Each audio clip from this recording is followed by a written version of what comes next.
Hello everybody, welcome to Mike's Mike. My name is Lyrically, Sonically and Instrumentally Mike, and welcome to part 2 of my appropriately unhinged recap of Glee. Now famously part 1 was a few months ago and my door has truly been beaten down by the public's calls for part 2. And the scandalous truth is, yeah, I've been working on it, but I've been working on a few other things at the same time. You know, maybe there's a little Gossip Girl series in the works. XOXO. Can't say the B word yet because it's not a minute into the video. Okay, so Glee Part 2. Part 1 resulted in the creation of the Whiteboard Eleganza Extravaganza, which is on the other side of this board. We had the main characters and their biggest hits and flops represented by their discography of CDs. Now I know this is controversial, but I'm gonna need you all to calm down and hold the railing while I steer the SS Mike's Mike through the treacherous waters that are Glee seasons 4 to 6. Simply put, babe, the format for Part 1 does not work for Glee season 4 to 6. Let me explain why. Number 1, there are too many characters. Like, hello? In season 4, the main squad have graduated, so we have them running around Rat City with new characters and love interests. And this is all happening while Tina, Blaine, Artie, Sam, and Brittany are in their senior year at William McKinley High School, WHMS. And we've got a whole new set of New Directions victims. Yeah, that's right. I'm Cheerios coded. One thing about me, I'm going to say a little prayer for you. Say a little prayer for you. And then in season 5, we have the same thing with all these new characters. And then it's got the backdrop of the most diabolical 5-episode run to ever exist on the small screen. Or even the big screen. Maybe you rented out a cinema to watch Glee season 5. I don't know what you people do with your money. Also, I'm convinced that the viewership for seasons 1 to 3 was like 3.5 billion. And then for seasons 4 to 6, it was 2 people. Literally 2 people. Almost every person that I've spoken to stopped watching when the main squad graduated, which is end of season 3. And that's part of the reason why I've changed things for part 2, because that concept in part 1 relies a bit on nostalgia. For example, everyone remembers the I Say a Little Prayer performance by the Unholy Trinity, right? So then me putting up a little card that says I Say a Little Prayer on the board was not a cognitive stretch. However, me saying that Sue gives a student a custom molded Tom Brady fleshlight might not have the same impact. That sounds like a lie, but it's not. I could make up a plot line and the typical viewer would be like, okay, cool. Because they don't know what happened because they stopped at the end of season 3 because they weren't one of the 2 people that watched season 4 to 6. So with that in mind, we are respectfully exiting the concept car park that is part 1 with a stylish 3-point turn in a car that we won in a graphic design competition. For part 2, to celebrate the ridiculous and overwhelming nature of these 55 episodes, we will be explaining the plot via printed out of context screenshots. 3 things about me: I love to screenshot, I love to print things on other people's printers, and I love to wear a Cheerios uniform and say a little prayer for you, which is very convenient for you because you need all the assistance that you can get. I do not want to start drama, but this thing is so fucking tight. I googled Cheerios uniform Melbourne and this came the next day and this was large, babe. So to summarize, I'm changing the concept because there are too many characters, too many plot points, and the concept from part 1 won't work for part 2, and I feel like this will be more fun and more entertaining. Let's review where all of the main characters ended up at the end of season 3. Remember, they've just won Nationals, which was famously judged by Lindsay Lohan. Mercedes, Santana, Rachel, Finn, Kurt, Mike, Quinn, and Park have all just graduated. Finn applied for the Actors Studio and didn't get in. Rachel and Kurt both applied for NYADA and only Rachel got in. Rachel says that she's going to defer her NYADA acceptance so that she can spend more time with Finn in Ohio because they were engaged. Finchel were going to try and get married again after their first attempt was postponed because Quinn was in a car crash and she was in a wheelchair for 5 episodes. However, on the way to Finchel Wedding 2.0, we discover that Finn is actually taking Rachel to the train station and he's like, babe, just go to NYADA. Don't let me hold you back, right? Get on the train and go. We found out that Mercedes got a contract as a backup singer, partially thanks to Sam recording her singing while in the choir room. Mike is heading off to a ballet academy in Chicago. Quinn is going to Yale. Sue got Santana a cheerleading scholarship after Brittany suggested it. Speaking of Brittany, she was supposed to graduate, but then she got a 0.0 GPA, so she has to stay back another year. So that means the senior cohort is Brittany, Artie, Blaine, Tina, and Sam, which is tragically 5 people, and 5 is in fact less than 12. And if we take nothing else away from this show, is that you need 12 people to participate in the show choir competition. I mean, technically, Joe Hart, Sugar Motta, and Rory should be part of the senior cohort in season 4. But more on that later. Will Schuster won Teacher of the Year, and he also coached the New Directions to a Nationals victory. So he did kind of just replace himself on the top of the Billboard Hot 100, which is great for the Schusternators, who unfortunately cannot count me in their ranks. This man is my enemy. Sue was briefly fighting for her life because because Figgins set her an ultimatum that if she wanted to stay on as Cheerios coach, she'd need to win a nationals championship to get the associated prize money. Otherwise, she'd get replaced by Coach Roz Washington as Cheerios coach. That's my best friend, Roz Washington. I can't believe I didn't print her picture in part 1. I'm sorry. After flopping with the Cheerios, Sue decided that she was going to help the New Directions win their national prize and the associated prize money. And she's like, yes, loophole. So then Figgins was like, okay, fine. And she got to stay on as Cheerios coach. Sue is also pregnant, and I'm pretty sure Will and Emma are engaged at this point. So then the other relationships that we have Rachel and Finn, we have Kurt and Blaine, Tina and Mike, Santana and Brittany. Sam and Mercedes are on and off seeing each other, and I don't think Quinn is dating anyone at the end of season 3. Artie and Rory were competing for sugar somewhere around the middle of season 3, and she picked Rory. I don't know what Puck's doing, and also I don't care. I would say other characters worth remembering going into part 2 would be Principal Figgins, Queen Becky Jackson, Unique Adams, Bert Hummel, Coach Beast, and Carmen Thibodeau. Also, I mentioned in part 1 that I was going to be covering the Glee project in part 2. Well, I lied. I need to keep you all on your toes with the occasional lie. I won't be covering the Glee project or the Glee movie in this part because I will be focusing specifically on the plot, because it honestly needs the full video length. There are some great videos that you can watch to learn more about the Glee project and the Glee movie, so I recommend going to watch these. So without further ado, why don't we get started discoursing season 4.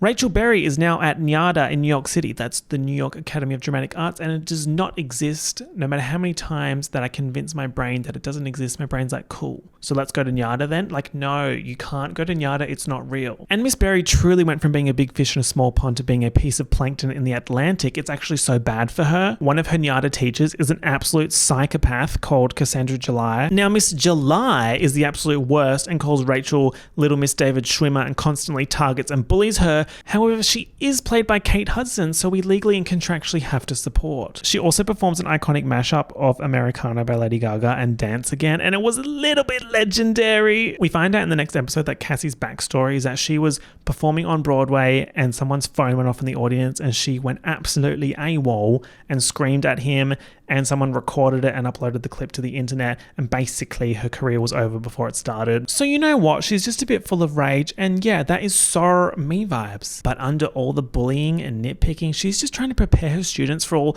the worst possible judgment and scrutiny that they'll receive once they start their professional careers. Now, Rachel has made a new friend at NYADA, the guy who came 3rd in Australian Idol in 2006. Yes, that's right, Dean Geyer plays Brody Weston, a NYADA senior who Rachel hears singing in the dorm bathroom. She's like, damn! Now, over at McKinley, that's William McKinley High School to you, that's WMHS, and don't you forget it. First of all, between season 3 and 4, Sue has had her baby named Robin. She's also appointed a new head cheerleader named Kitty. Kitty's my new head bitch. She's like a younger Quinn Fabray, except she's not pregnant, manic depressive, or in and out of a wheelchair. I do not like Kitty. She is so nasty evil girl, and I know what they were trying to do, combine the queen bitch aesthetics of Quinn Fabray with the sassy takedowns of Santana Lopez. They actually lower Kitty's evil score in season 5 when they introduce a new bitchy cheerleader named Bree, but we'll talk about that when we get there. Tina Cohen Chang has done a personality 180, and she's come back gunning to be the new Rachel, and she's got this I'm better than everyone attitude, and she's also got a personal assistant named Dottie Kazatorre. She's also broken up with Mike Chang, and she had to change her Mike Chang Forever tattoo to Make Change Forever. Now, speaking of the new Rachel,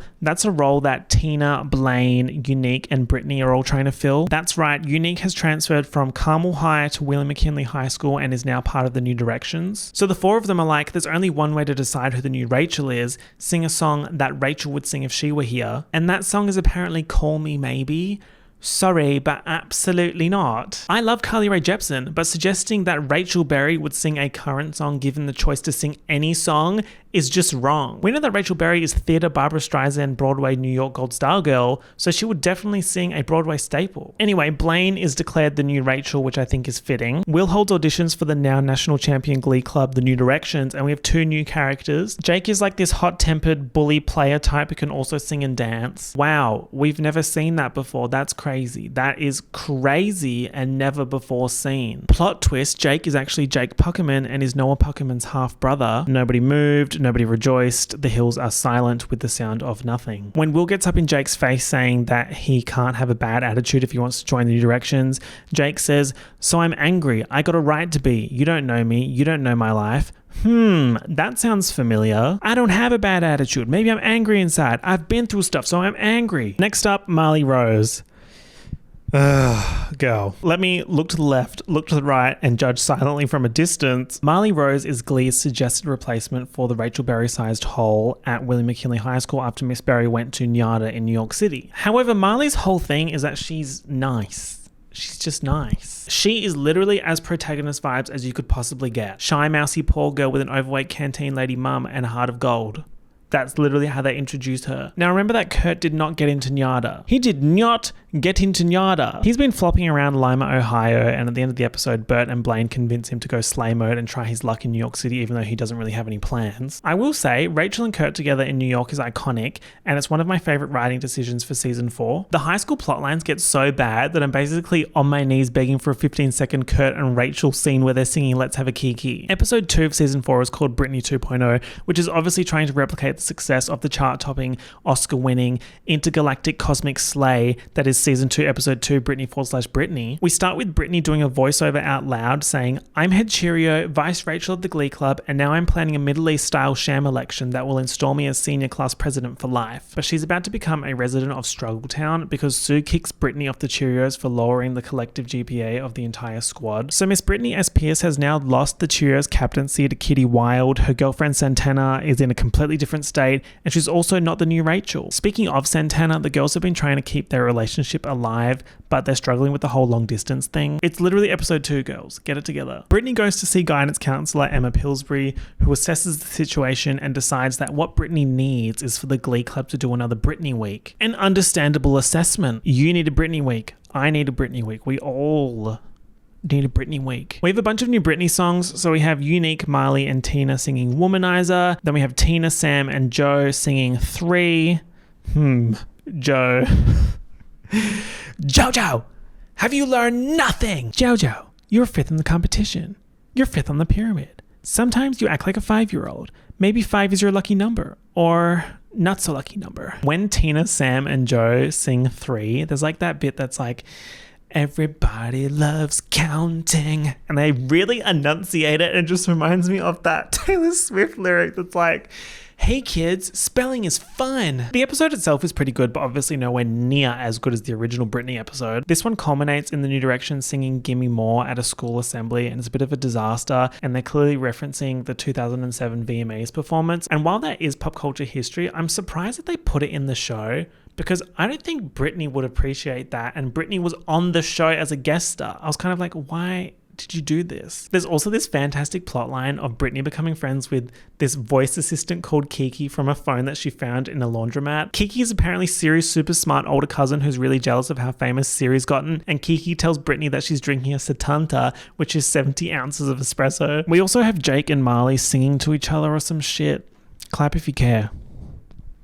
Do you see how far apart my hands are from clapping right now? In New York, we find out that Rachel and Kurt have secured an apartment. Now, I have several issues with this loft situation. How are they only paying $1,800 a month for a loft, first of all? And this place is absolutely huge, so somebody lied. Also, they have absolutely no rental history, so I don't understand how they got approved. I'm not bitter, I'm just confused. There's also something truly perplexing about the decor in this apartment, but we'll talk about that when we get to episode 10. In episode 3, Kurt decides to apply for an internship at Vogue.com and immediately gets it with no experience, which is possibly the most unrealistic thing about this show that just featured Siri's cousin called Kiki. What's iconic about this situation is that his boss is Sarah Jessica Parker. Say what you want about Glee, but they're always going to have great cameos. I mean, at this point, we've got Kate Hudson, Whoopi Goldberg, and Sarah Jessica Parker. Like, come on. Blaine decides that he needs to step it up in his senior year, so he teams up with Sam to take on Britney and Artie and run for class president. With Kurt running around New York doing fun stuff and using the Vogue archive to give Rachel a style makeover, Blaine's starting to feel a bit ignored. Uh-oh. Anyway, he wins the presidential race. Post-makeover, Rachel Berry has retired, and instead we now have Slachel Berry. I think Rachel Berry in season 4 onwards is so much less insufferable than in the first 3 seasons, and with this new image, she's kind of a new person. She's also been spending a lot of time with Brody and invites him over for like a candlelit romantic dinner, and you might be thinking, whoa, what's going on here? I thought Finchel was the soup of the day. Wrong. Finn dropped off the face of the earth and isn't returning Rachel's calls. Kurt says it's because Finn is setting Rachel free and letting her follow her dreams, but like, damn, not even a text back. So Rachel's kind of started moving on with this new guy, and then suddenly, boom! Guess who pops up seconds after Rachel and Brody start kissing? Yes, Finn has turned up out of nowhere and wants a slice of Slachel pie. Will realizes that since he's now completed his 3-season goal of winning nationals, he now needs a new goal to work towards,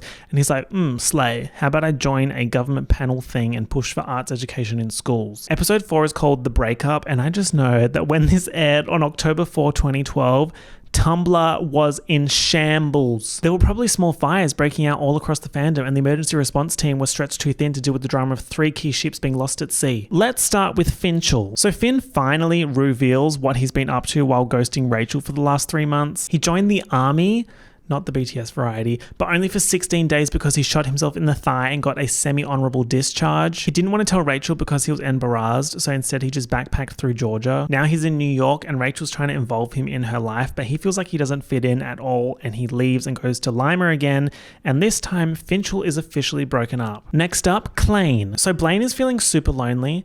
I know I fucked up, because Kurt is in New York slaying at Vogue.com, and we see Blaine messaging someone called Eli C on Facebook. Turns out he ended up hooking up with this random man. I was kind of pissing myself laughing at the fact that Blaine used Facebook to find a hookup from a man with a lighthouse as a profile picture. Anyway, Blaine tells Kurt, and Kurt is super upset, understandably, and he breaks things off. Next up, Santitney. Is that even their ship name? This one basically fell apart because of the long distance situation. They decide to have an unofficial breakup, and Santana sings Mine by Taylor Swift to Britney. Exactly. Also in this episode, we have some bumps in the road for Will and Emma because he's joining that government panel in DC, and he just kind of assumes that she will drop everything to go with him. She's like, no. There's also some shit going down with the new kids, but I'll try and summarize it as succinctly as possible because no one gives a fuck, unfortunately. We have Marley keen on Jake and Jake keen on Marley, but also keen on Kitty, who is just the absolute worst to Marley. Now, one thing about Miss Marley Rose, she's going to be in a love triangle. Jake and Kitty were kind of dating, but then Jake called things off because Kitty was bullying Marley for being poor and having an overweight canteen lady mum. Also in episode 4, we have Rachel and Brody singing Give Your Heart a Break by Demi Lovato, and previously in episode 3, we had Demi referenced by name, so therefore we know that Demi exists in the Glee universe, the Gleeniverse, the Gleeky way. And then guess who turns up in Glee season 5? Demi Lovato, but as a character named Danny. So that's fun. In episode 5, Mercedes returns. Thank God, it was getting real dark there. Mercedes and Mike have come back to the Glee Club in advisory roles to help the New Directions with choreographing and vocal coaching their production of Grease. We don't really get much info on what Mercedes is up to, which is equal parts rude and offensive. Finn has been working at Bert's auto shop, but he's feeling a little bit lost in life, and Artie comes along and suggests that he help him co-direct Grease. While casting Danny Zuko, Artie wants Blaine to take the role, but Blaine's a little bit in the trenches post-Klaine split. So Finn gets to recruiting and recruits possibly the worst character of the entire show, Ryder Lynn. He's a loner football player known for his quirky dances in the end zone or some shit. Whatever. So there's a bit of drama because Miss Marley Rose, Miss Shy Mousy poor girl with the overweight canteen lady mum, she got the role of Sandy. So now Marley and Ryder are spending a little bit too much time together. Jake sees these two spending all that time together and he's like, I don't like it. And Kitty's like, how can I make this situation even more infuriating for the viewers that could not give less of a shit about this storyline and they just want to see Kurt and Rachel have a kiki in New York? She's like, okay, great. Jake and I, we can do a duet audition for Grease. And then we have a classic unnecessarily problematic Glee moment where Sue goes on a anti-unique auditioning for Rizzo rant. Finn cracks it at Sue and calls Sue's baby Robin, who has Down syndrome, the R-slur. This show, like, bro. There's also a scene of Sue trying to insult Marley, but remember, Marley's whole thing is that she's Shy Mousy, your name protagonist, so Sue's library card seems to be malfunctioning because she can't read Marley. Now, episode 6 is Glease. The roles have been assigned, the stage is set. With Will taking a sabbatical to enter his politics era, he's appointed Finn the coach of the New Directions, which is a role that requires no teacher training, which is great because Finn has absolutely none. When Will's about to leave, he's giving Finn some advice and Finn interrupts him and he's like, Mr. Schuster, I got this. If you needed clear evidence that the writers went a bit too far with Kitty's antics, during rehearsals, she's been secretly making Marley's Sandy costume tighter so that she feels like she's gaining weight, and then she encourages Marley to make herself throw up so that she can lose the weight. Like, this character literally gives Marley an ED, and then in season 5 and 6, we're supposed to be like, oh, Kitty, that's Queenie. That is feral behavior. We also have Santana returning to play Rizzo because Unique's parents found out that she got cast in the role of Rizzo and decided to take her out of the production so that she wouldn't get bullied for it. Episode 7 of season 4 is truly evil. Basically, the Warblers, led by new big bad Hunter Clarington, steal the New Directions Nationals trophy, and the episode is about William McKinley High School's Society of Superheroes trying to get it back. Why is this happening? We now have a Marley, Ryder, Jake love triangle, and I honestly don't think I've cared about a triangle less. Post Glee, Ryder and Kitty have joined the New Directions, so now they conveniently have enough members to participate in sectionals, which is apparently next week. Like, okay, sure, as if timelines meant anything in this show anyway. Now, something about Glee post season 3 is that it has become the struggle Olympics. It's like they had the encyclopedia of trauma and struggles, and then every episode they were like, let me just flick through this book, pick a random page, like, yep, let's include that. So for example, in episode 7, we have this big lead up to Ryder revealing a secret, which is that he's dyslexic, and then it's just never really mentioned again in the rest of the show. And that's not because they don't care, it's because some other struggle has come up in the next 5 minutes that overshadows the previous struggle. The SPM, the struggles per minute, is so fast that you can't talk about a struggle that happened 3 struggles ago because there's 3 new struggles. Oh my god, also in this whack superhero episode, Finn name drops the Avengers, and I was like, what? How does this make sense? So I googled, and Glee season 4 came out after the first Avengers movie. No. That means the first Avengers movie came out over 10 years ago. I am old. Like, I'm ancient. I'm a relic. I'm slaves of future past. Why is Kitty dancing with a whip in a latex suit at school? Go to maths class. Oh my god. Episode 8 is Thanksgiving, and we have Mercedes, Mike, Santana, Puck, and Quinn back for the holidays, so naturally they end up in the choir room of their old high school. Quinn, Santana, and Brittany reunite the Unholy Trinity and perform Come See About Me, and it really just reminds me how good we had it in season 1. Like, we were truly living, loving, laughing, weren't we just? Jake and Marley are dating now. Over in New York, Brody slept with Cassandra, drama, because he thought that Rachel was back with Finn. But now that Finchel is no more, Rachel and Brody are going to give it another go. Kurt finds out that Sarah Jessica Parker doesn't have any Thanksgiving plans, so he invites her to their apartment and says to bring some besties. Now this gives us one of the best moments of the entire season, the Let's Have a Kiki Turkey Lurkey Time mashup. Let's have a Kiki. I want to have a Kiki. Lock the doors. Tight. There's just something extremely Glee about Rachel launching into "It's Turkey Lurkey time" while Shangela dances around the unrealistic $1,800 loft with Sarah Jessica Parker. We will excuse the weirdness of the Vogue boss going to her unpaid intern's apartment. We lost realism like 30 episodes ago, babe. Then it's sectionals and the Warblers sing "Can you blow my whistle, baby, whistle, baby, let me know." And the New Directions get up to do their songs, and Marley faints on stage during Gangnam Style because she's starving herself. It's a PR disaster. You might be wondering, why were the New Directions doing Gangnam Style at sectionals? I don't have that answer for you. Now, because of the flow ridification of the Warblers and the faintification of Marley, the New Directions lose to the Warblers. And that's a big deal. Like, they just won the national championship and now they can't even win sectionals. Like, kind of embarrassing. Santana blows up at Kitty for pushing Marley to starve herself, and then it's just never really addressed again. And this is what I was talking about before. You have those big issues coming up and then they're dropped while something else comes up. Now the seniors, Tina, Blaine, etc., they're pissed because that's that on that, and they're like, damn, we're not going to have another chance to be champions in our own senior year. That's embarrassing. Brittany and Sam start to have feelings for each other, but Brittany's worried that the worldwide lesbian blogger community that ships her with Santana will go after Sam if they start dating. Also, Sam has a chapstick rack in his locker. Ever since I had the conspiracy theory that chapstick actually dries out your lips so that you have to keep using it, things will unfortunately never be the same again. Mel C. Feet Lisa Left Eye Lopez. Piano guy Brad reveals to Sue that he absolutely hates the Glee kids and how they just turn to him and yell, "Hit it!"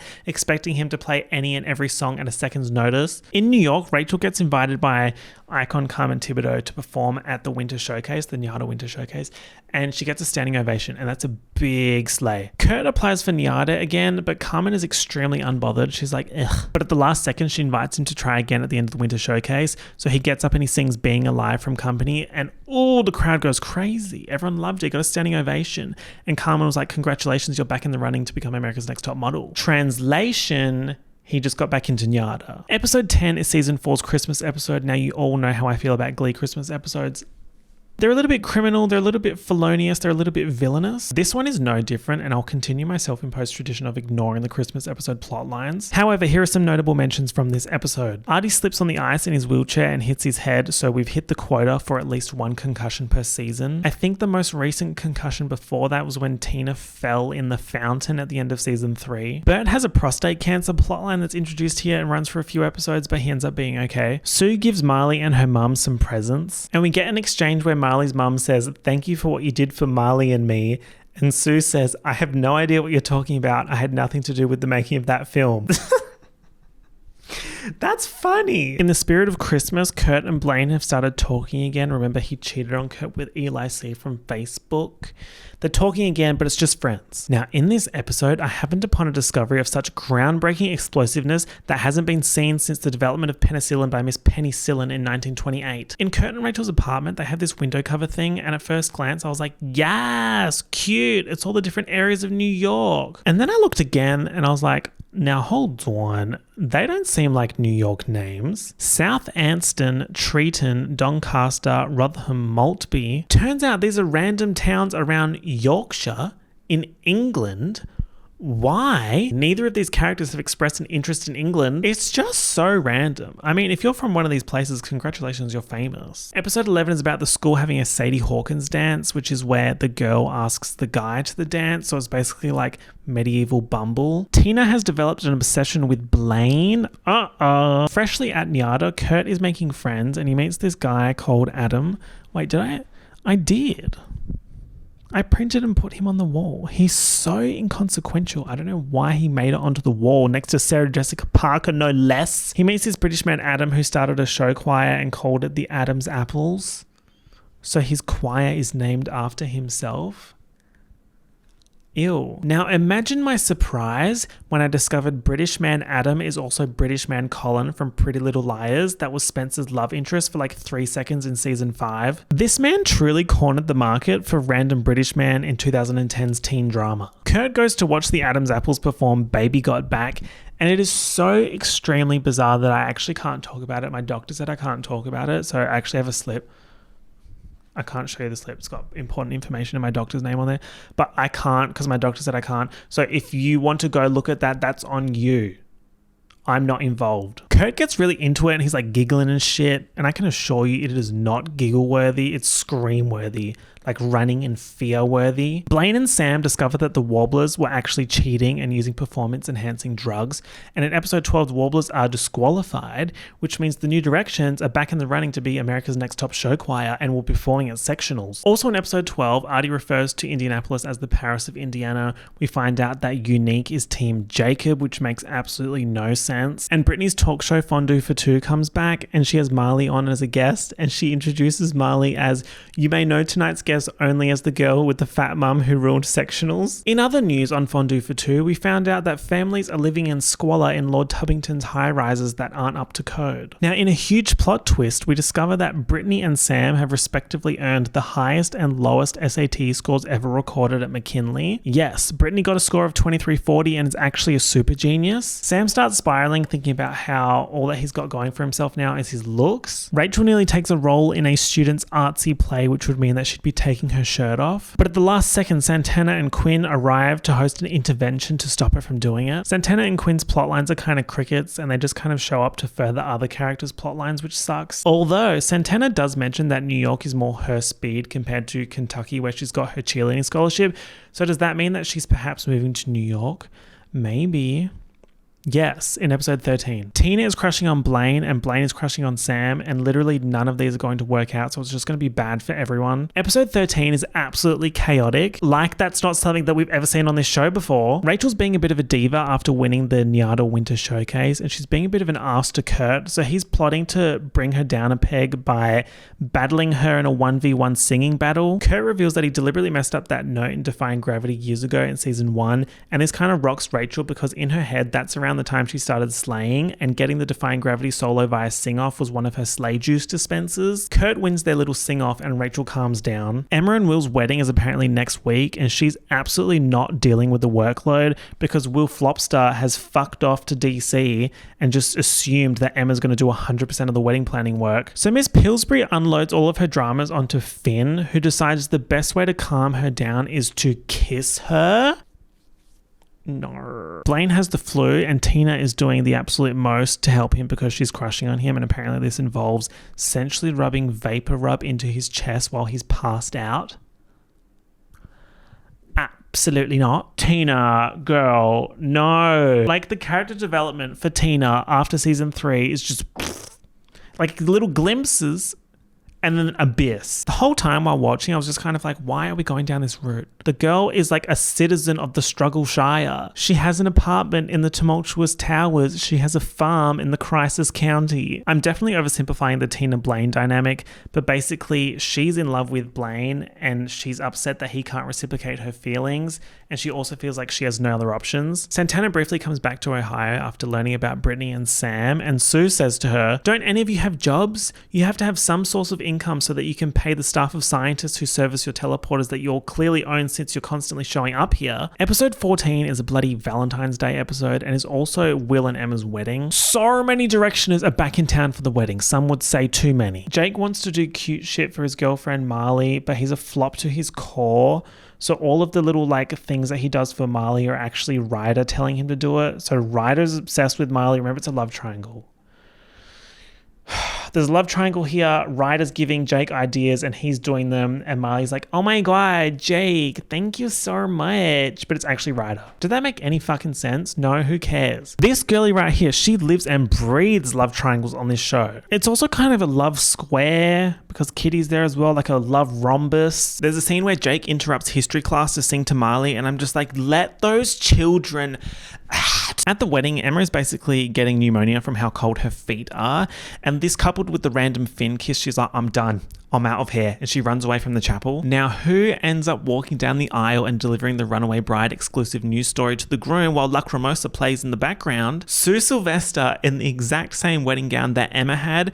This is apparently her revenge for Will letting Finn coach the Glee Club. Will's like, bruh. But then he's like, hold on.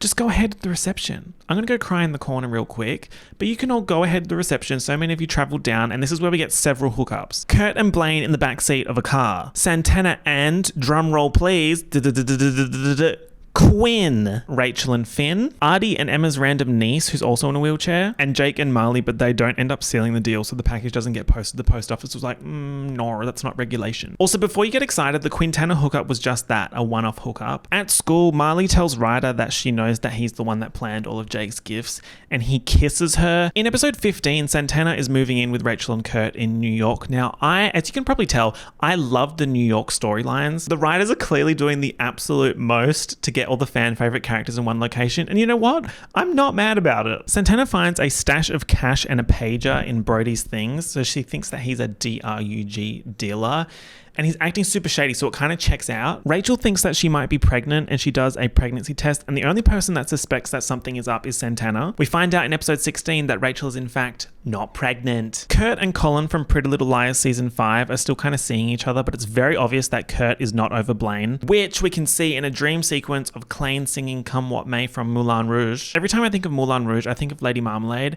And why was that not covered on Glee? Will is now officially back from his government era in DC, and his theme of the week is favorite movies. And I'm just like, why are all of these teenagers' favorite movies old? It's supposedly 2013 and you're like 16. So why is your favorite movie Gentlemen Prefer Blondes? Like during Fondue for Two, Marley told Brittany that one of her favorite movies is The Hunger Games. And it's like, okay, cool. So why are you not singing, are you coming to the tree? Well, are you coming to the tree, Marley? Marley tells Jake that Ryder kissed her and Jake storms off. Oh my god, is hashtag Jarly over or no? Emma has dropped off the face of the earth post-wedding, and after helping Will find her, Finn tells Will that he kissed Emma, and Will is fucking fuming. This takes us to episode 16, Feud, which is about Will versus Finn. I actually could not be less bothered. Also completely unrelated, but football has completely fallen off in terms of plot points. Like in season 1, 2, and 3, the football team, the McKinley High Titans, were a huge part of the story. And now, like Jake, Ryder, and Sam, I think are still part of the football team, but it's crickets. Like literal physical crickets wearing team colours. Speaking of fucking Ryder, he's decided to A, fall in love with someone online called Katie_XOXO, and B, make transphobic comments towards Unique. When I said he was crusty and boring and irrelevant, I was being serious. Turns out Brody is not a DRUG dealer and is actually an escort. Santana confronts him about it by pretending to be one of his clients, and she BYOs Finn, who physically fights Brody and says, "Stay away from my future wife." Weird.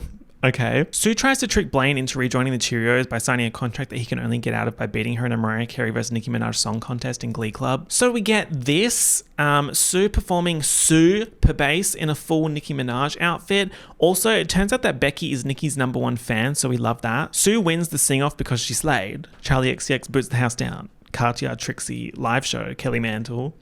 So Blaine is forced to rejoin the Cheerios as co-captain with Becky, but wait, he's actually been plotting to destroy Sue from the inside, so this is going perfectly. In episode 17, titled Guilty Pleasures, we discover that Kurt has been sleeping with a torso plus arm-shaped pillow called a boyfriend arm that he has named Bruce. This episode's actually kind of cute, or whatever, and the best part is the Glee girls singing Spice Girls because Kitty revealed to Brittany on Fondue for Two that the Spice Girls are her guilty pleasure. I'm actually very serious about the Spice Girls. If you don't like the Spice Girls, there's something very suspicious and weird going on with you. Like, that's shady behavior. You're living in the shadows, and to the shadows you will return. Also in episode 17, Kitty's redemption arc is unfortunately in full swing. And Jake sings My Prerogative, which is apparently by someone called Bobby Brown and is not an original song by Britney Spears. Excuse me? Like, that is life-changing, earth-shattering, Pangea-splitting information to me. Blaine's crush on Sam peaks with Sam telling Blaine that he knows that he's Blaine's guilty pleasure, which is a fucking weird way of putting it, but it's all out in the open. They get over it and they're besties again. In New York, hashtag Broachel is officially over because they both realized that neither of them were very honest with the other. So Brody didn't tell Rachel about his little side hustle, and Rachel didn't tell Brody about the hashtag Finchel wedding hookup. Also, Rachel's guilty pleasure movie is Mamma Mia, so we get them all singing Mamma Mia. And this kind of threw me for a loop because why was there not an entire episode dedicated to ABBA? In the whole series, no dedicated ABBA episode, but 2 Beatles episodes? Oh my god. And then in a prime example of Glee just doing absolutely anything and everything, we go from a fun little light episode of Kurt having a pillow shaped like a man's arm, and the next episode is a SCHOOLSHOOTING. And this is in the same episode that has a big jokey plotline about Brittany thinking the world is ending because the Mayan calendar said so. Anyway, it turns out the shots that they heard were actually Becky's gun accidentally going off in Sue's office. You might be wondering, why does Becky Jackson have a gun? It's because she's scared of graduating and facing all the dangers outside in the real world, so she thought that she'd be prepared by having it with her. Now, Mr. Ryder Lynn here, he's actually very busy, because you might not know this about him, but he's actually the mayor of 2 places.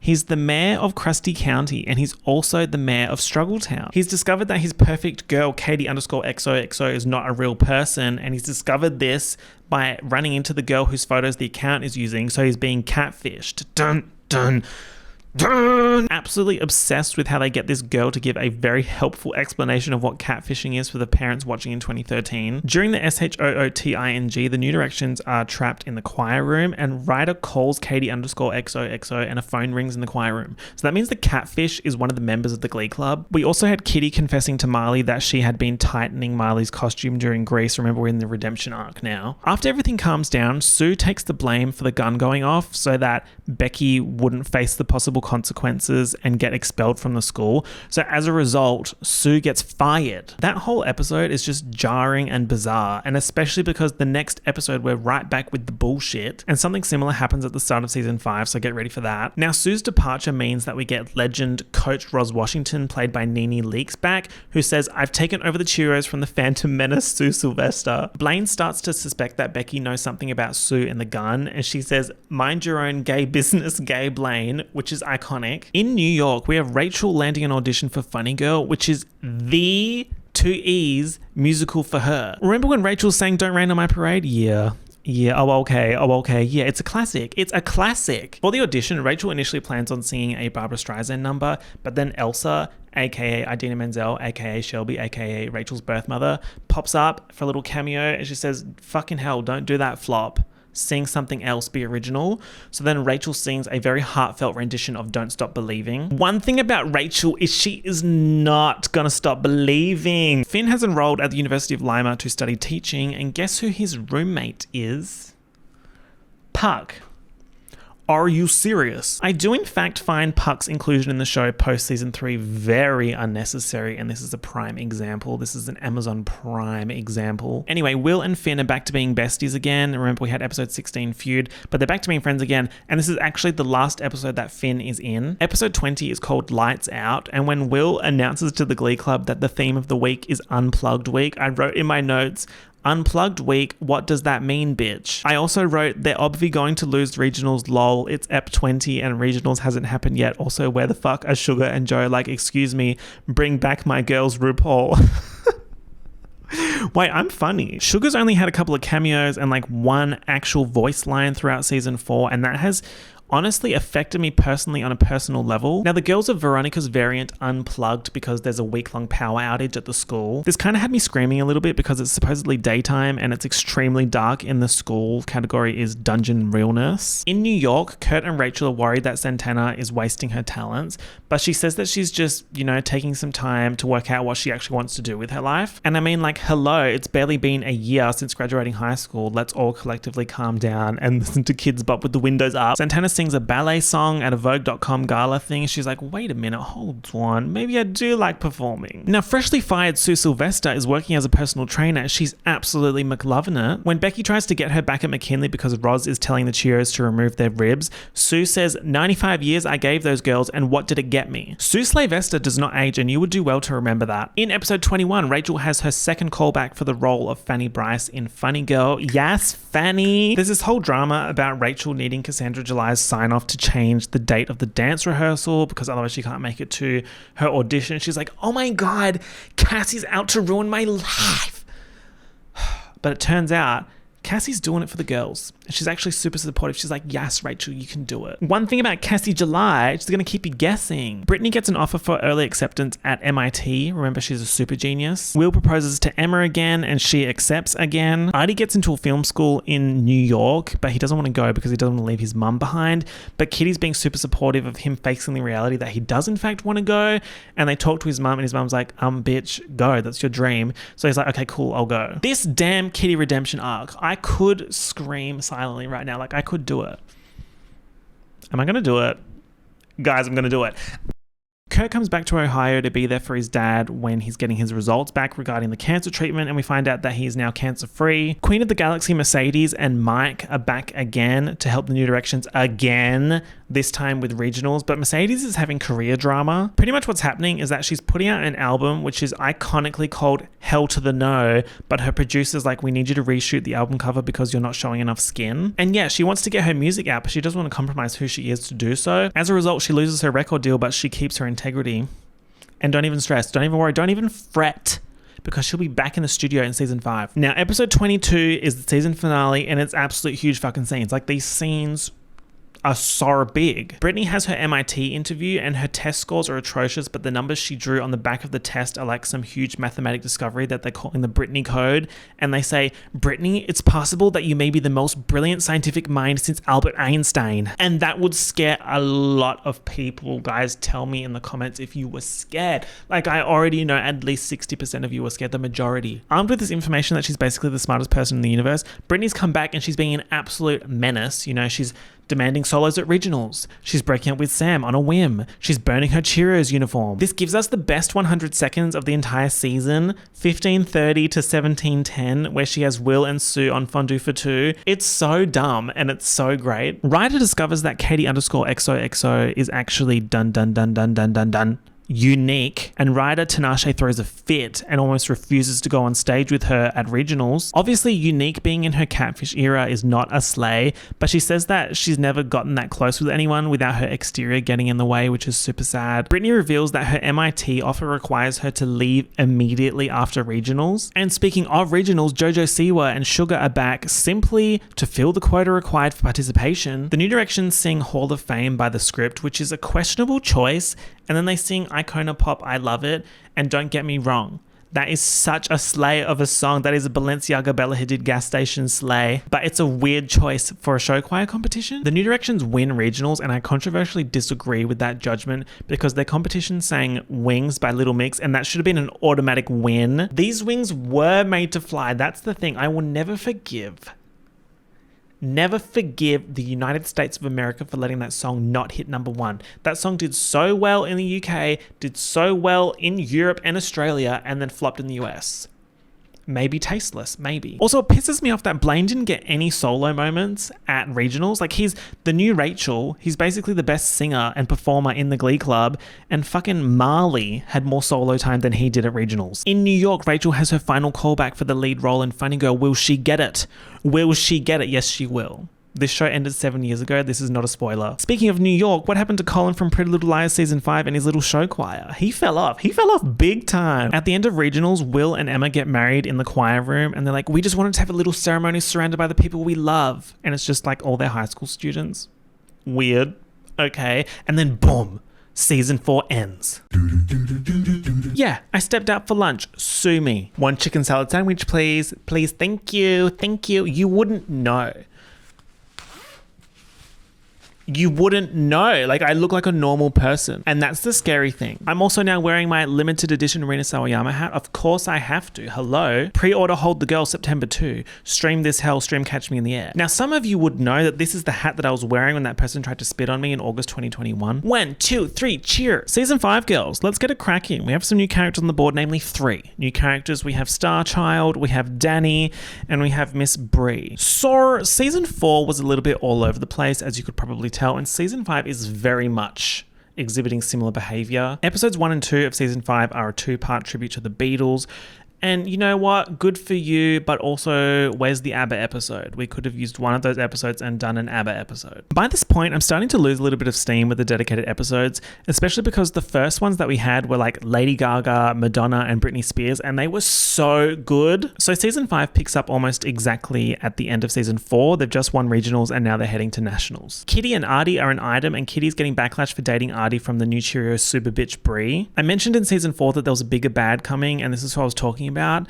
It's getting stale. Nothing new, nothing changed, same old shit. Mean cheerleader joins the Glee Club and becomes nice. So then we get a newer, meaner cheerleader to become the new Supreme. It was Quinn, and then it was Santana, and then it was Kitty, and now it's Brie. Like, really? Now, after some hoo-ha, Rachel lands the role of Fanny Bryce in Funny Girl. Now, if you keep up to date with Broadway news, or you have an account on twitter.com, you may have seen that Leah Michelle has been announced to replace Beanie Feldstein as Fanny Bryce in Funny Girl on Broadway in real life.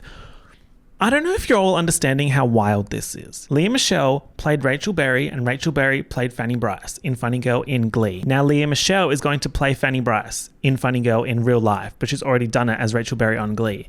It's getting weird. Rachel, Santana, and Kurt are now working at a diner called the Spotlight Diner, where the workers terrorize guests with the threat of a song performance at any given moment. Sue Sylvester is now the interim principal of McKinley. Becky confessed that she was the one that accidentally shot the gun, so Sue is back. But Sue also framed Figgins with gambling receipts and evidence that he sold campus drilling rights to a fracking company. Oh, the fracking? So now Principal Figgins is the janitor, and Sue is this interim principal on a probation of sorts that could result in her being permanent principal. Her first order of business is to set an ultimatum for Will and Coach Roz Washington that they need to win their respective national championships, otherwise they'll be fired. At the end of the season 5 premiere, Blaine proposes to Kurt at the same spot they met for the first time at Dalton Academy. And anyone who's anyone is there. We've got the Warblers, we've got Vocal Adrenaline, we've got the Haverbrook School for the Deaf, and they're all singing, "All you need is Ooh. Kurt says yes, so now they're engaged. Episode 2 is called Tina in the Sky with Diamonds, and it's all about Tina wanting to be prom queen. Tina's in her bitter era, and she's being a little bit of a demon diva demanding votes and shit, and she's running on a don't be racist, vote for Tina platform.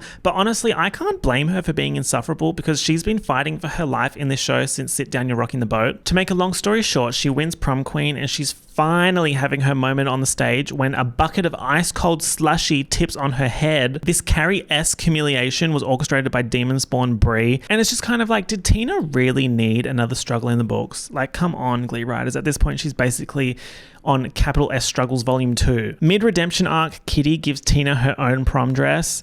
Stream Prom Dress by MXM Toonsty. And Tina gets back out there and she gets the standing ovation she's always wanted. Sam has a few episodes fling with a college student nurse named Penny, but who cares? Sue finds out about Brie's antics and says, I mean, literally, who is this? She's in a Cheerios uniform, but I swear I've never seen her before. And she tasks Brie with harassing the New Directions in the lead up to Nationals because they're better when someone is trying to ruin their lives. Also, Sue calls Will busted Timberflake, which is that is so good. And she also mentions how students of the Glee Club just come and go with no explanation for weeks at a time, referring to Joe and Sugar, and she's right. Santana has a new love interest, and it's Danny No Last Name, played by legend Demi Lovato. Remember at the start of season 4 when it was confirmed that Demi Lovato exists in the Glooniverse?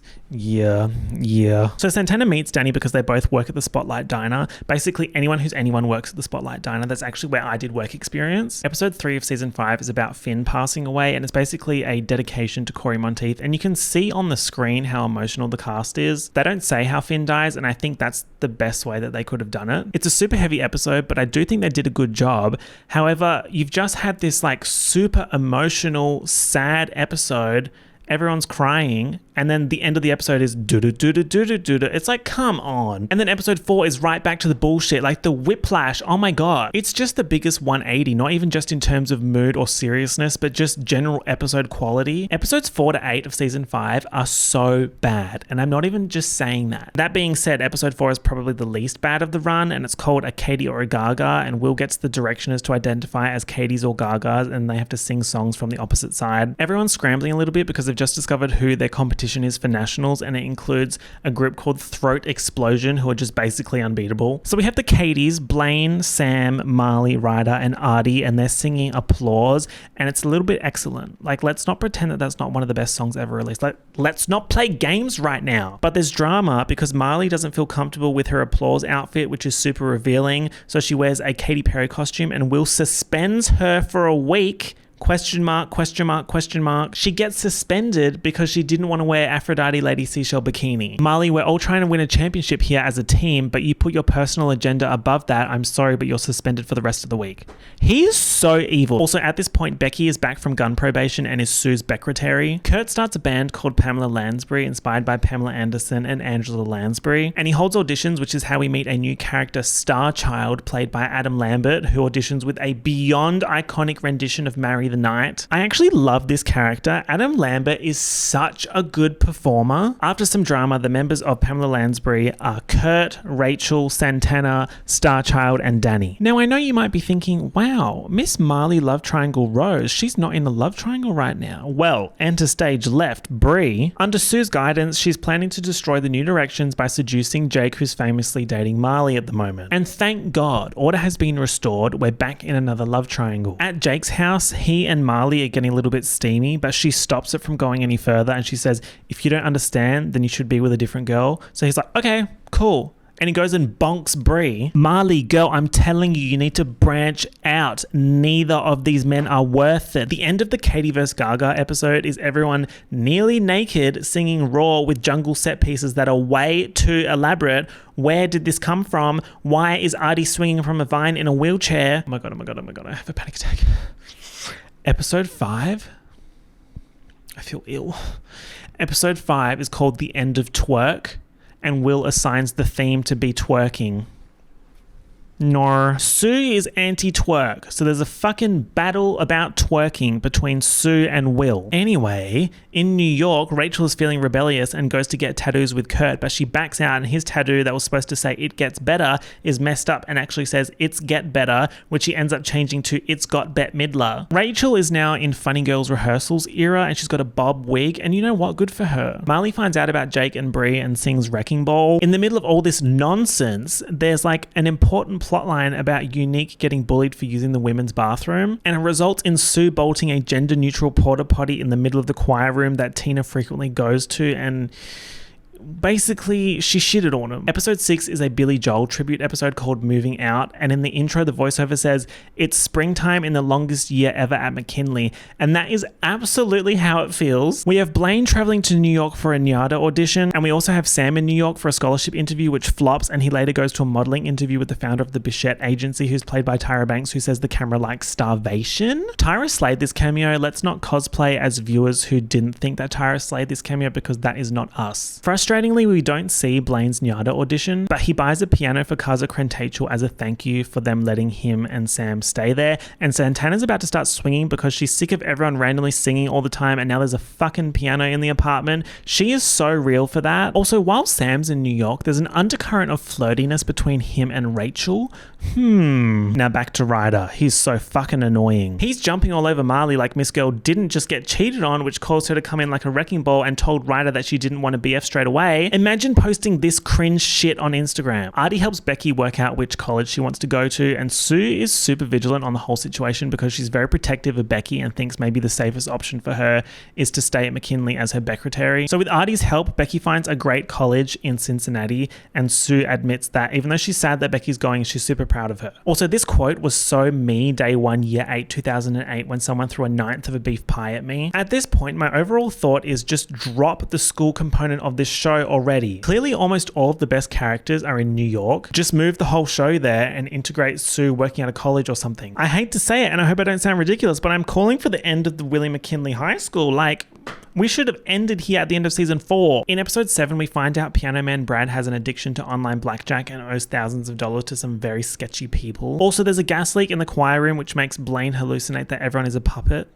Yeah. It's specifically puppet-themed hallucinations because Blaine is being a bit controlling, trying to dictate the national set list, and he calls Kurt, and Kurt says Blaine is being a puppet master. So Blaine makes like 12 fucking puppets, and Sue confiscates the Kurt puppet, and when she finds Blaine trying to steal it back, she gives him detention and says, "You're going to have to cancel Wonder Woman's invisible jet or whatever magic discount bullet train you kids use for your weekly jaunts to New York." At the end of the episode, and possibly the most diabolical thing to happen on a TV screen since Cosima DeVito had to pull out of the Australian Idol Season 1 semi-finals due to throat nodules, the New Directions sing What Does the Fox Say as puppets. It's a horror. We're watching a horror show. Episode 8 is unfortunately and problematically another Christmas-themed episode, and this one's called Previously Unaired Christmas. Rachel, Kurt, and Santana sing a high-pitched, helium-induced chipmunk song with sexy criminal Santa Wilden from Pretty Little Liars. You know what? It keeps me young. I know some of you, you're banging down my door wondering how at your big age do you not have any wrinkles? It's because of things like this. I see this bullshit happen on the screen and I'm like, it sucks the wrinkles right off my face and I stay youthful. It's the secret. I wrote in my notes, how are there Christmas songs that they haven't sung yet? The fact they managed to dig up more songs is a Christmas miracle. And honestly, the only thing worth remembering from this episode is Becky saying this. By the time we get to episode 9, in my opinion, we are Taylor Swift out of the woods. Things are starting to get better. Santana is in New York feeling like she's flopping a little bit, even though she's booked a Yeastistat commercial. Rachel's been trying to make Santana feel better, but when Rachel is with the Funny Girl producer at the understudy auditions, guess who appears singing Don't Rain on My Parade at 100 SPM? Santana. Rachel is shocked and pissed off. SPM is slays per minute, by the way. It's a newly approved SI unit. Santana did a great job with the song, but I feel like singing Rachel's trademark song at auditions to be her understudy is a little bit unnecessary. So Santana gets the role of understudy for Fanny Bryce, and I'm 100 decibels screaming at this because now both the lead and her understudy are both freshly graduated high school students with absolutely no experience. We love realism. So now Rachel and Santana are at each other's throats, and Santana says Rachel is short and awful and that's never going to change. So Rachel slaps her. Dun dun. Dun. At the end of the episode, Rachel moves out of Casa Crentachel and she moves in with Adam Lambert. Yes, Rachel is being a little rat, but I understand why this is happening because remember, her entire character is about her drive to be a star. And I will say, I liked how they integrated Santana into the New York storylines. Like, yes, it is fan service, but it doesn't feel like one of those plug and play situations like random ex-New Direction is showing up at McKinley for a week. Tina and Artie are academically tied to be valedictorian, and things get a little bit dicey between them because Tina needs this for her resume for Brown because she's still on the waiting list, but Artie is refusing to just give it to her. This then turns into Tina and Artie having a diva off for a solo at Nationals where Tina pushes Artie a little bit too hard and he falls out of his wheelchair after making them both do speeches to prove that they're worthy to be valedictorian, but they just use the opportunity to say nice things about each other. Sue's like, okay, cool, neither of you are getting it, we'll give it to the third person then, which turns out to be Blaine. I really like episode 10 because it basically has none of the new post-season 3 flops. Becky catches Will and Emma doing the nasty in the bathroom at school, which is feral. It's apparently because they've been trying to get pregnant, and we find out at the end of the episode that Emma is finally pregnant. Now, I won't lie to you right now, the concept of mini Schusters is genuinely terrifying. Tina is struggling with the realization that she's about to graduate and might not be spending much time with Blaine and Sam post-graduation because she's seen how much the previous graduates have completely fallen off the face of the earth. So the three of them are trying to create last-minute memories and have their own version of a senior lock-in that's gate-crashed by icon Becky and goes south when Blaine walks in on Sam and Tina kissing. Drama. Turns out it was just a little kissy kiss and meant nothing. Because of the continuous fighting between Rachel and Santana, which has now evolved into them trying to claim ownership of Elliot, Kurt kicks them both out of Pamela Lansbury and rebrands it as a trio called One Tree Hill starring him, Elliot, and Danny. Absolutely screaming at this band poster where Danny doesn't even have a last name. The New Directions are now 1 week away from Nationals with no plans and no songs. Where are Sugar and Joe? Nobody knows. Also, 10 episodes without Britney is 10 episodes too many. Episode 11 is Nationals 2013. Now remember, famously, the New Directions won Nationals 2012, so now it's very much all eyes on them in center of the ring, just like a circus, and sometimes people forget that. This year, Nationals is in Los Angeles. You know who else was in Los Angeles? Me. Last week. Did I go for Nationals? Maybe. No, I was there for the Pretty Little Lies Original Sin Bloody Red Carpet event. Hello. So the squad arrives in LA and they meet their new arch rivals Throat Explosion, who are led by the guy from Pitch Perfect. He truly looks like a 26-year-old man pretending to be a teenager, which is exactly what's happening here. Ryder asks Marley why she's updated her Facebook job status from singer-songwriter to undecided, and I just really truly want them to leave my screen. But in case you were wondering, she changed it because she submitted some songs to a songwriting competition, made absolutely no noise, didn't debut on the chart. She shipped no units. She did not ship platinum, gold, or silver. She shipped wood. So Marley's like, that's it, I'm a flop. I'm done with this shit after Nationals. And Ryder's like, no, Marley. And he gets Jake to ask Mercedes to convince Marley to stay. Also, Will has assigned Sam the role of fearless leader of the New Directions in a similar fashion to how Finn led the team to victory the previous year. At Nationals, Throat Explosion performed Mr. Roboto, and controversially, yeah, it slayed. As Shakespeare famously once said, is it not better to bear witness to the slay of one's enemies than for one to never reach the pinnacle of slay themselves? The New Directions get on stage and their medley is an homage to Finn, and they sing all of his favorite songs, More Than a Feeling, America, and I Still Haven't Found What I'm Looking For. The winner of Nationals 2013 is, drumroll please. Okay, bye. I just went to imply that my butt cheeks were going to clap in a drum roll. Anyway, the winner was Throat Explosion. How fun is it that this show is obsessed with being absolutely soul-crushing by making them lose Nationals with a Finn tribute? The end of the episode is Will and Roz in Sue's office where she says Roz is staying because the Cheerios won Nationals and the Glee Club is over because they didn't win theirs. Episode 12 is called 100 because that's the amount of times members of the Glee Club have disappeared for weeks without a trace. Just kidding. That number is actually a lot higher. This is the 100th episode of the series and it's a two-parter with episode 13. And these are genuinely great episodes. Anyone Who's Anyone is back to commemorate the end of the Glee Club, and all of the songs are fantastic, and that's because they're redoing their favorite songs and performances from their time in the New Directions. The reunion of Rachel and Mercedes reignites a mini talent feud reminiscent of season 1, but don't you worry, don't you fret, because they end up being besties again. Puck has joined the Air Force and is trying to win Quinn back from her new finance dude bro daddy's money Hamptons caviar Rolls Royce boyfriend Nate Archibald. Am I supposed to cheer for Puck and Quinn getting back together? because I'm not. April Rhodes has a cameo, and at first I was kind of like, why is she here? But then I was like, why are any of them here? And then I remembered that this show runs almost exclusively on fan service. Brittany is back, and the Unholy Trinity reunite for a shell-stopping, breathtaking, spectacular performance of Toxic by Britney Spears. But now in her maths genius era, Britney S. Pierce is having a crisis because she feels like she has no creativity left. She's a little bit all over the place, but is also sufficiently in one place enough to have Rachel and Mercedes on fondue for two, and says Mercedes used to park and bark in the Glee Club. Santana helps Britney realize that maybe being a maths genius isn't really what she wants to do. Santana also decides to double down on her anti-Rachel Berry agenda and tells everyone that Rachel didn't win prom queen in 2012, and she only won because Quinn and Santana felt bad for her and rigged the votes that she would win. Oof. Rachel offers Santana 10 Funny Girl shows as lead to resolve their feud, and Santana's like, no, I want it all. I want it, I want it, I want it, want it. I want my star on the door. Time for another iconic cameo, Gwyneth Paltrow as Holly Holiday. She found out about the reunion shenanigans through April because they're both part of the Facebook group for people who were guests of the Glee Club. And we find out that she's besties with Sue and they want to go on the Amazing Race together as Team Gorgeous. Tina gets knocked out again. One thing about Tina Cohen Chang, she's going to get knocked out. And this is happening because Sam accidentally swung a trophy into her head while cleaning out the choir room. During her hallucinations, Tina imagines she's in a sitcom called Chums that is very similar to an overrated show known as Friends. Oops. Back in real life, Tina is stressing because it seems like everyone knows their post-graduation plans except for her, and she's still waitlisted for Brown. Also, we have Blaine getting into Nyada. Santana suggests that she and Brittany go chill out on Lesbos Island for a little bit, and she resolves her funny girl feud with Rachel by calling the director and resigning as understudy. She's basically realized that she doesn't actually want to be on Broadway, and she's doing this all just because. At the end of episode 13, we have Artie, Tina, Blaine, Becky, Brittany, and Sam graduating, and Tina finds out that she got into Brown. Sue officially shuts down the Glee Club and gets Will a job interview with Vocal Adrenaline. To summarize, here are my thoughts on these 2 episodes. Why have they all taken a week out of their lives to fuck around in Glee Club? Also, if it were up to me, I would have made season 4 and season 5 an international show choir competition. Episode 14 honestly feels like a season premiere. We have Blaine, Sam, and Artie now living in New York. Rachel has been on the road in Syracuse doing Fanny Bryce training. Fanny on the road Fanny. She has this plotline where the producer gives her a car and a driver, and she's like, la la la, this is so great. But then she has to learn a lesson that the car isn't so great because it's distancing her from her friends and her city. No.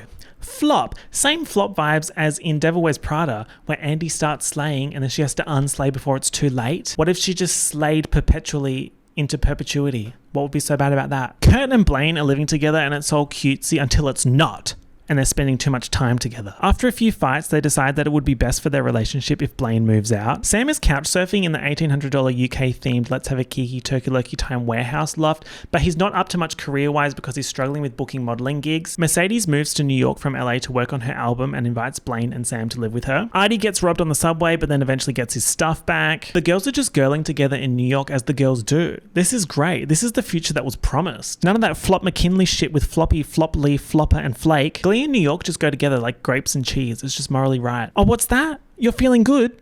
You're feeling positive? Well, that's too bad, isn't it? In episode 15, Kurt gets bashed for trying to help a gay man who's also getting bashed, and Kurt ends up in hospital. Like, damn.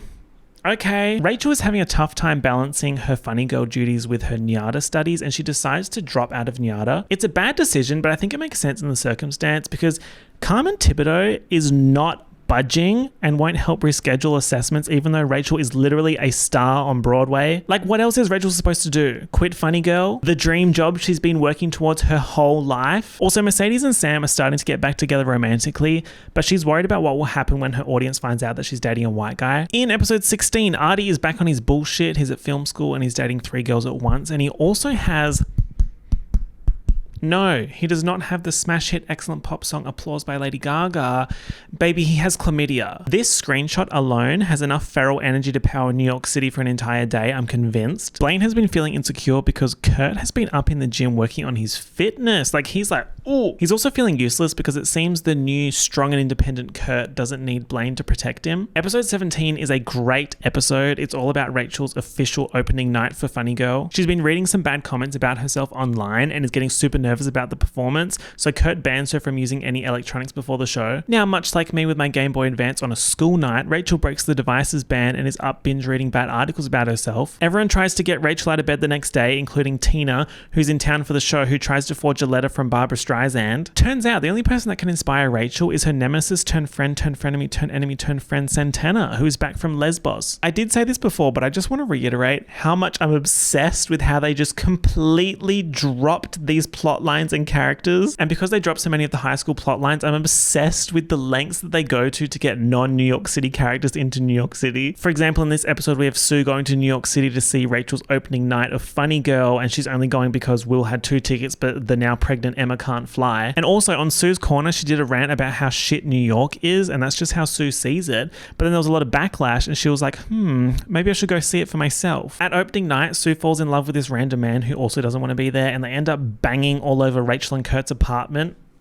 Sure. Will gets a call that Emma's water has broken, and then at the end of the episode we find out that they've had a baby boy named Daniel Finn Schuster. Rachel demolishes her opening night Funny Girl performance and gets a glowing review from the New York Times, which is the review that she'd been stressing about the most. Also, when Rachel's in her dressing room, we can see that she's put a gold star on her door under her name, which is a cute throwback to the pilot, because remember, she said that she used to put gold stars everywhere to remind herself that she's a star. It's cute. It's cute. What am I supposed to say? I just cannot get over the fact that Leah Michelle is going to be Fanny Bryce in real life. Episode 18 is another great episode. I mean, basically all of the episodes from 17 to the end of the season are great. Recency bias makes me want to say that season 5 is better than season 4, but let's not forget the puppet trauma. Rachel is absolutely living life post positive New York Times review, but we slowly start to see the 8 shows a week schedule starting to wear her down, and this kind of got me because I was like, damn, you Broadway stars live like this? That's like me doing a live stand-up of this video 8 times a week, and the thing about that is I would go absolutely feral and it would become everyone's problem. Then a man named Lee Paulblatt introduces himself to Rachel. He's a representative from Fox and he says he has a role he wants her to test for in LA, but the problem is it's a show night and Rachel can't miss a show because, as her producer says, she is the show. She calls the producer pretending to be sick and goes to LA for the audition, which goes terribly, but then things get worse because the producer calls her and says the understudy has fallen off the stage and broken her neck or something, so he needs Rachel to come in for the 7 p.m. show. She is in LA. It's not gonna happen. Blaine becomes besties with a random rich socialite lady called June Dolloway, and she starts offering him all these opportunities, and he's trying to plus one Kurt to everything, and she's like, ew, no, I don't want a piece of that flop. But then Blaine tells Kurt that there's a spot for him in an upcoming performance when there absolutely is not, and I totally can't see that situation going wrong. Mercedes is having record label drama because her producer doesn't think that there's a single on the album,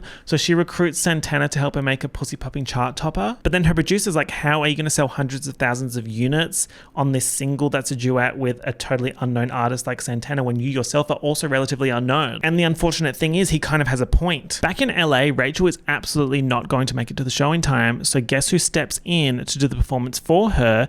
Santana. Remember, Santana was actually Rachel's understudy for a hot minute, so it is in her wheelhouse. The next day, the producer calls Rachel into his office and things are about to get atrociously bad for her. He says that he would fire her, but she's too good. However, if she pulled a stunt like that or missed a show ever again, not only would he sue her for breaching her contract, he'll make sure she's blacklisted from Broadway. Rachel leaves and she's like, damn, that's crazy. That's it. I'm Katy Perry chained to the Broadway stage forever. But then Lee Paulblatt calls her and says that they're offering her her own show. Said new show would involve a writer coming to live with Rachel in New York so they can workshop an idea, which is what happens in episode 20. Rachel giving up Broadway to chase the TV cookie? Ooh, it is very upsetting to me personally. Her motivation this whole time was to get on Broadway as Fanny Bryce, and she achieves her lifelong goal, but then it turns out it's not everything that she's hoped for. That is crushing. So now she's giving up to do something else. It's sad. It's truly sad. Also not convinced about how realistic that situation is. Like, this girlie lives and breathes Broadway. Also, if you're wondering what happened to the band, Kurt says that One Tree Hill is on hiatus because Elliot went to a yoga retreat and Danny's roller derby team are now state champions. So with all his free time, because everyone's busy, Kurt becomes besties with a retired Broadway legend named Maggie Banks and agrees to do a performance of Peter Pan with her retirement home because the previous Peter Pan died during rehearsals. He wants his friends to come watch the show, but everyone's being a little bit shit, especially Rachel, who's working with Santana to fix the developing PR disaster that is her Broadway career. Everyone eventually comes to the performance and it's cute, and everyone lived happily ever after until the next episode. The season 5 finale is called The Untitled Rachel